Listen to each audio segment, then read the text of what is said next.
Buenos días, profesor Velázquez. El día de hoy, mi grupo conformado por Gabriela y mi persona Yadismin, tenemos el gusto de hablarles sobre el tema de los trastornos sexuales. La salud sexual. La Organización Mundial de la Salud define la salud sexual como la integración de los elementos somáticos, emocionales, intelectuales y sociales del ser sexual que deben ser positivamente enriquecedores y potenciar la personalidad, la comunicación y el amor. Los trastornos sexuales se dividen en tres grandes grupos: las parafilias, las disfunciones sexuales y el trastorno de identidad sexual.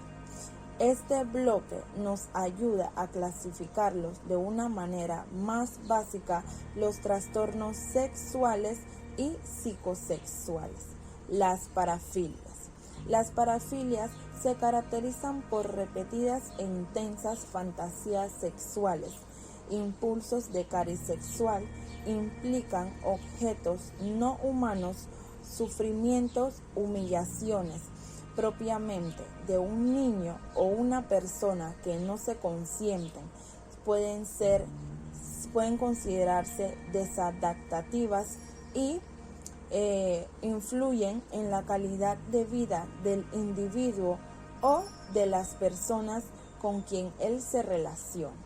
Las parafilias se dividen en diferentes tipos: exhibicionismo, voyeurismo, froteurismo.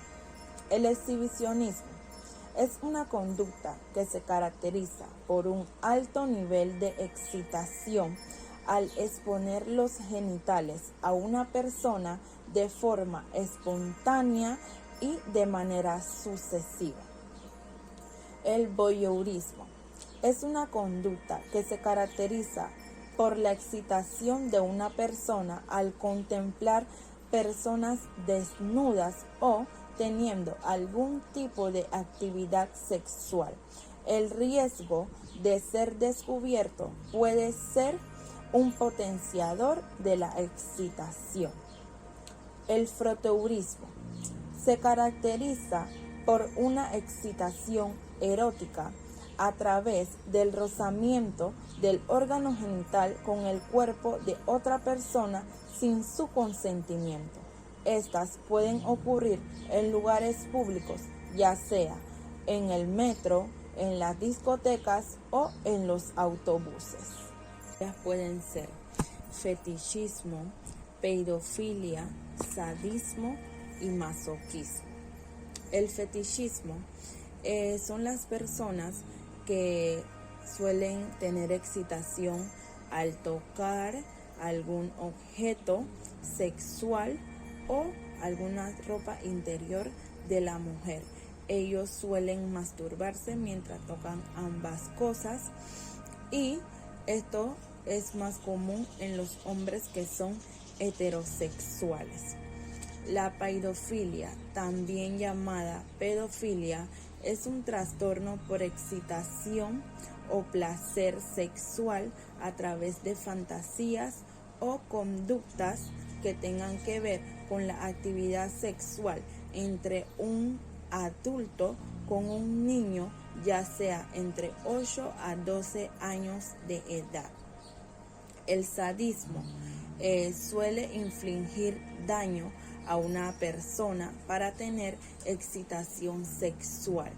Esto implica impulsos sexuales, conductas con actos reales con o sin el consentimiento de la persona. Los sadistas suelen violar con o sin el consentimiento de la persona, también suelen masturbarse y tener acto de penetración con el consentimiento o sin el consentimiento de la víctima. El masoquismo es una parafilia de las personas que tienen que ser atacadas, humilladas o maltratadas para conseguir algún tipo de placer sexual. Es una de las parafilias más dañinas porque limita la libertad de las personas. Las disfunciones sexuales. Estas son todas las alteraciones que pueden ocurrir durante la actividad sexual, ya sea al inicio de empezar la actividad sexual o incluso más adelante. Algunos trastornos de disfunción sexual pueden ser trastorno por aversión sexual, vaginismo, trastorno del orgasmo, trastorno por excitación sexual, trastorno por el dolor. Hola, profesor Jorge Velázquez. Siguiendo con el tema de los trastornos sexuales junto a la compañera Yadismi y mi persona Gabriela Miranda, estaré ampliándole un poco la información sobre los trastornos de identidad sexual. Para este trastorno, lo fundamental es la incongruencia entre el sexo anatómico y la identidad sexual. Para diagnosticarlo, el mismo requiere de 4 subgrupos por criterio. El criterio A, que es donde se debe evidenciar que el individuo se identifica de manera persistente o de modo intenso con el otro sexo. En el criterio B es donde deben existir pruebas de malestares persistentes por el sexo asignado o un sentimiento de inadecuación en el desempeño del rol sexual. En el criterio C nos menciona que este diagnóstico no se llega a realizar si el sujeto presenta simultáneamente enfermedades intersexuales, por ejemplo, como hiperplasia suprarrenal congénita. En el criterio D nos dice que este trastorno puede producir sentimientos de malestares clínicamente significativos o deterioro social, laboral o en diferentes áreas importantes de su actividad. Asimismo, en este tema nos mencionan el trastorno de identidad sexual no especificado. Este presenta enfermedades intersexuales y disforias sexuales concomitantes. Asimismo, una conducta transitoria relacionada con el estrés y a su vez una gran preocupación referente a la castración o penectomía que se da para adquirir las características sexuales del sexo opuesto. Continuando con el trastorno del deseo sexual. Este trastorno es la ausencia o la declinación de todo deseo o actividad sexual o de la fantasía sexual. Dice que uno de sus efectos fisiológicos pueden ser por sustancia o por una enfermedad médica. Asimismo, también se dan trastornos por aversión al sexo. Este se manifiesta por aversiones extremas, persistentes o recurrentes al contacto sexual genital y una evitación de contacto entre las parejas. Asimismo, se da un mal estado marcado o dificultades en las relaciones interpersonales. El trastorno de la excitación sexual. El DSM-4 señala este trastorno como una característica esencial,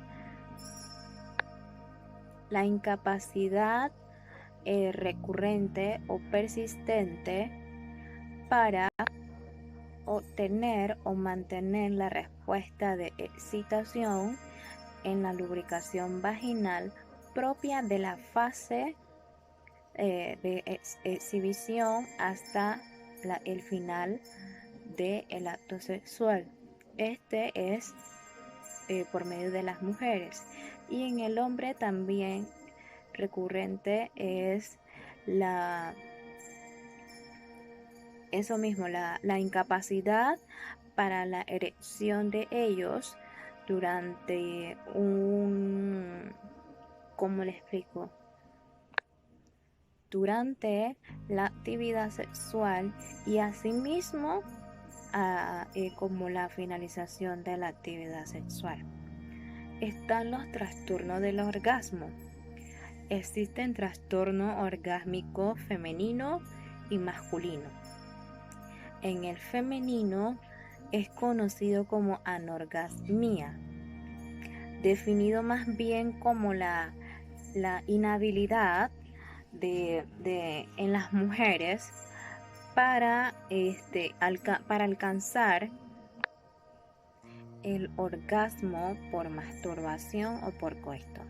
El diagnóstico requiere que el clínico evalúe si la capacidad orgásmica de la mujer es menor a la que debe alcanzar según a la función de su edad. Y por último, el trastorno orgásmico masculino es donde se da la ausencia o el retraso persistente del orgasmo luego de una fase de estimulación normal. Y aquí el clínico entonces evalúa adecuadamente de acuerdo al tipo de intensidad y duración de la estimulación erótica. Esto es todo lo que tenemos por ahora para compartir con ustedes referente al trastorno sexual,